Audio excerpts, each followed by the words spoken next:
Experiment 3 Part 3. Aim of the experiment.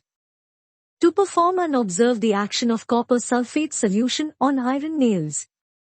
Also identify the type of chemical reaction involved.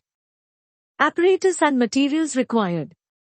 Copper sulphate crystals, dilute sulfuric acid, iron nails, water, a small beaker of 100 milliliters, glass rod, test tube is stand, thread, cork, etc.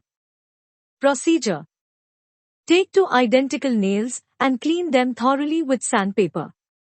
Take the beaker and fill it in half with water. Add 2 to 3 grams of powdered copper sulphate to it and stir the contents of the beaker with a glass rod. To check the hydrolysis of copper sulphate, add 2 to 3 drops of dilute sulfuric acid. It will make the solution clear. Take 2 identical test tubes, label them as A and B, fill half the test tubes with copper sulphate solution and then place them in the test tube stand.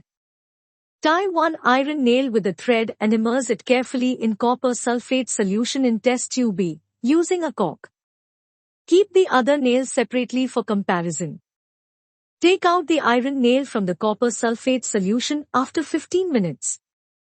Compare the intensity of the blue color of copper sulphate solution before and after the experiment in test tubes A and B. Also compare the iron nail dipped in copper sulphate solution with the one kept separately. Record your observations. Result and discussion. When iron reacts with copper sulphate solution, iron displaces copper from blue-colored copper sulphate solution to form pale green-colored solution of ferrous sulfate. A reddish-brown colored layer of copper is deposited on the iron. Copper sulphate plus iron gives rise to ferrous sulfate plus copper. In this reaction, one element, that is iron, displaces another element, copper, from its compound copper sulphate.